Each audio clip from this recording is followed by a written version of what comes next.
soir, Daniel Ariolo, Jean-Luc Lemoine et il nous rejoint. William Gallas est là. Salut William. Oh là là. Oh là là là là. Alors, William, bouge pas. Il y a un but dans le match Belgique-Égypte. Aurélien Tursin. Oui, effectivement, le but de Marwan Fellaini pour le 3e des Belges. C'était dans les arrêts de jeu de cette partie qui vient tout juste de se terminer. Donc la victoire de la Belgique, finale 3-0 contre l'Égypte.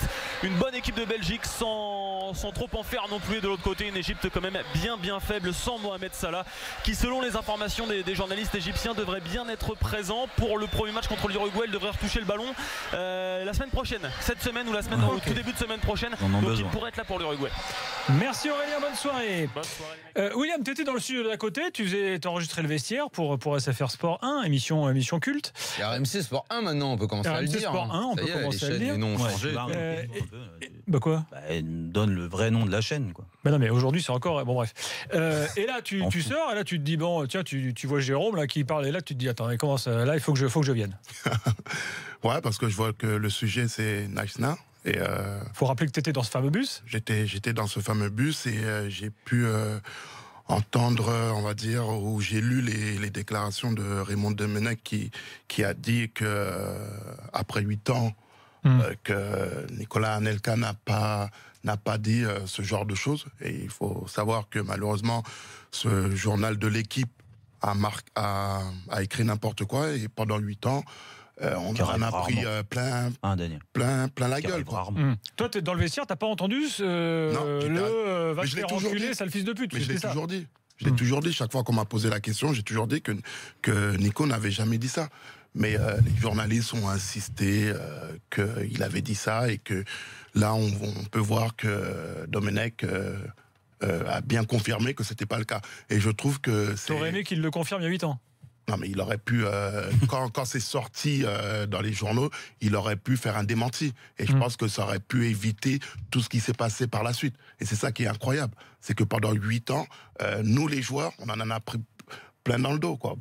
Et même aujourd'hui, je sais que des fois, on me taquine un peu avec cette histoire de bus. Et j'ai toujours dit, la personne qui était coupable, c'est Domenech.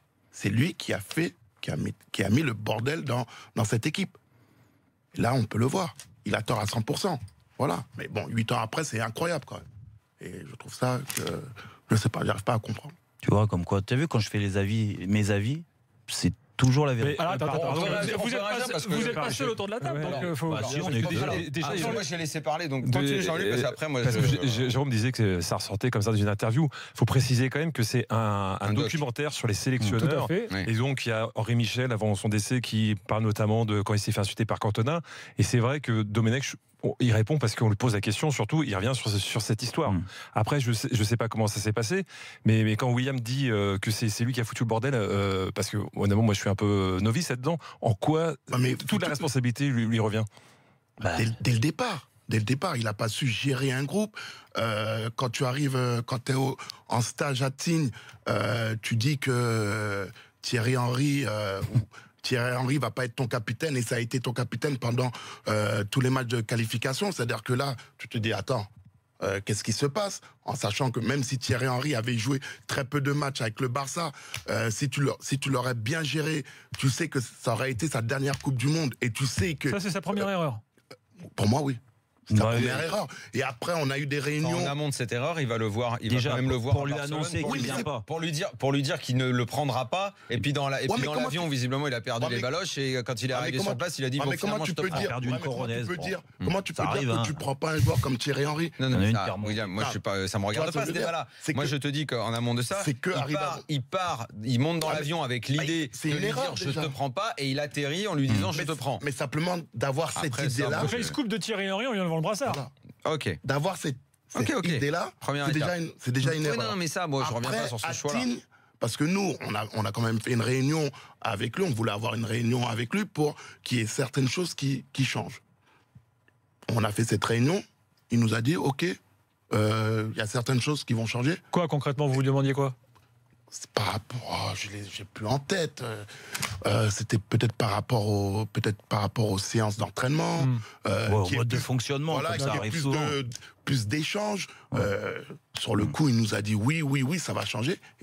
Et quand on est rentré dans cette compétition, on a vu que rien n'a changé. Et arrive un moment, voilà, c'est que tu as eu quand même beaucoup de joueurs qui ont... Donc en gros, il avait toute l'équipe contre lui, quoi. Pas toute l'équipe contre lui, une mais partie, et puis il y après, avait une partie, mais comme je l'ai dit, il a mal géré ce groupe. Il a mal géré cet effectif, et vu les joueurs qu'il y avait, on aurait pu mieux faire. Cela dit, pire, c'était dur. Donc comment tu mais malheureusement, tu fais pire. Pourquoi? Parce que tu es dans une situation où... c'est l'engrenage, quoi. Où t'es pas bien. Moi, je au niveau du système de jeu. Il n'y a rien. Il n'y a rien. Attention, il n'y a rien. Moi, je veux te dire, on a joué face au Mexique. Il nous a sorti un système de jeu que voilà, qui était pas pour nous. On a voulu lui expliquer qu'il ne faut pas qu'on fasse ce système de jeu. Il n'a pas voulu comprendre. Mais bon, toi, il y a plein de choses que pour moi... Donc, si je suis ton raisonnement, là, il ne dit pas à ce moment-là les vrais propos d'Anelka qui tient aujourd'hui, en gros, pour se sauver lui, quoi. Pour moi, oui. Il s'est sauvé. Il a voulu se sauver, ouais.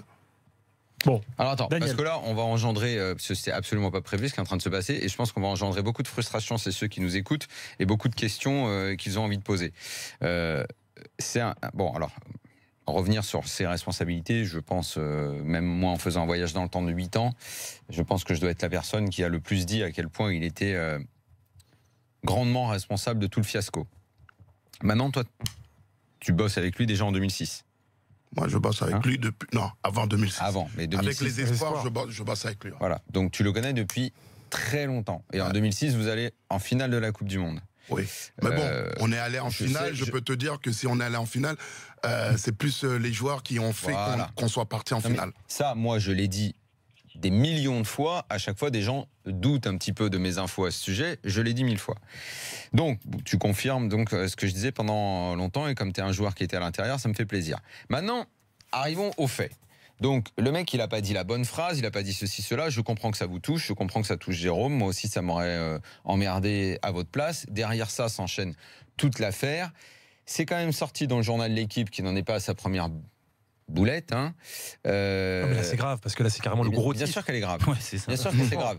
Par des mecs qui ont dit, qui ont même écrit des livres pour dire à quel point ils avaient recoupé 1000 sources pour être sûrs que ça avait attends, ils ont pu être manipulés aussi, les journalistes de l'Équipe. Peut-être que quelqu'un à l'intérieur du groupe de l'Équipe de France je sais pas. Laisse-moi terminer. Au point où j'en suis, je me dis que la taupe que Patrice Evra cherche depuis des années, parce qu'il y a, et d'ailleurs il le dit également dans le doc, en sous-entendu par ailleurs, ça l'arrangeait que Nico Anelka se fasse dégager. À la place de Patrice Evra aujourd'hui, s'il est encore en recherche de taupe, je me dis que la taupe, c'était mon sélectionneur de l'époque. Que c'est peut-être lui qui a parlé aux médias et qui a transformé la phrase, parce que ça l'arrangeait bien. Et que peut-être il pensait récupérer l'affaire. C'est une hypothèse. Hein. C'est une hypothèse. Maintenant, William, moi, il y a quand même autre chose, c'est que Domenech, on en fasse tous le principal responsable de la mauvaise gestion du groupe et tout. De toute façon, il suffit de lire son livre qu'il avait sorti à l'époque. On comprend bien qu'il n'a jamais rien géré depuis le début dans tout son mandat à la tête des Bleus. Maintenant, que ça vous perturbe, que derrière vous fassiez la gueule, machin, tout ça, vous pouvez pas être exonéré. On n'a pas fait la gueule. Non, mais vous pouvez pas être exonéré de vos responsabilités. Sélectionneur ou pas sélectionneur, vous jouez pour l'équipe de France, vous pouvez pas faire grève. Vous ne pouvez pas rester dans le car. Mais je vais t'expliquer une chose. Non, une seconde. Je vais t'expliquer une chose. Tu as vécu pendant à peu près 3 semaines avec d'autres personnes enfermées, coupées du monde. À la base, j'attends que tu m'expliques. À la base, qu'est-ce qu'on devait faire à la base? Moi, je vais t'expliquer ce qu'on devait faire à la base. À la base, on ne devait pas s'entraîner. Oui, ça c'est un fait. On ne devait pas s'entraîner parce qu'on n'était pas d'accord avec la décision de la fédération. On ne voulait pas s'entraîner. Comme on a pu voir dans les images, on est parti voir les supporters, on a signé les autographes, on est remonté dans le bus et on devait repartir.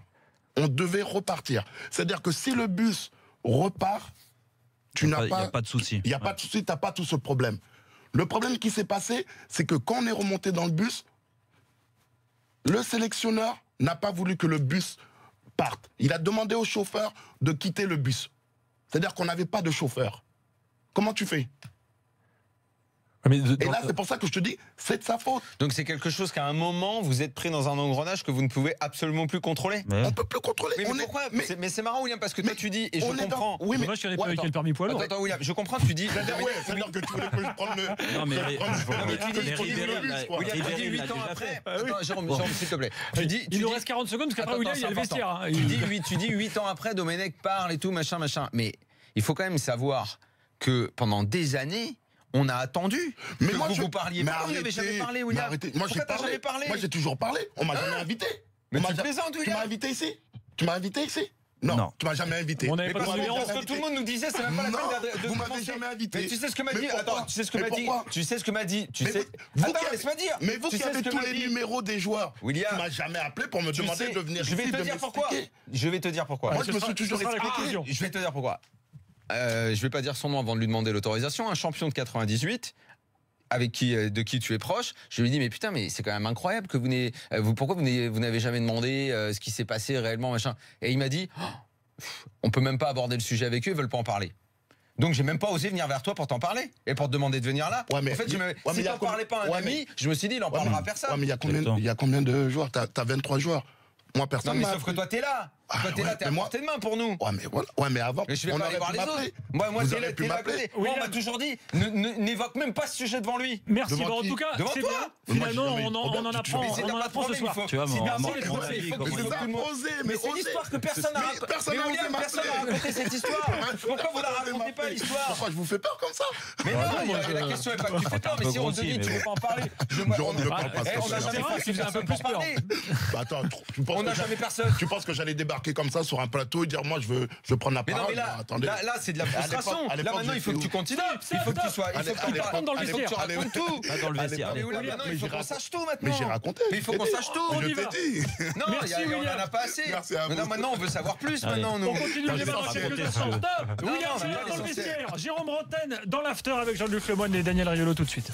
Et le basket 76-71 pour Limoges. C'est fini. Manu. Parfait.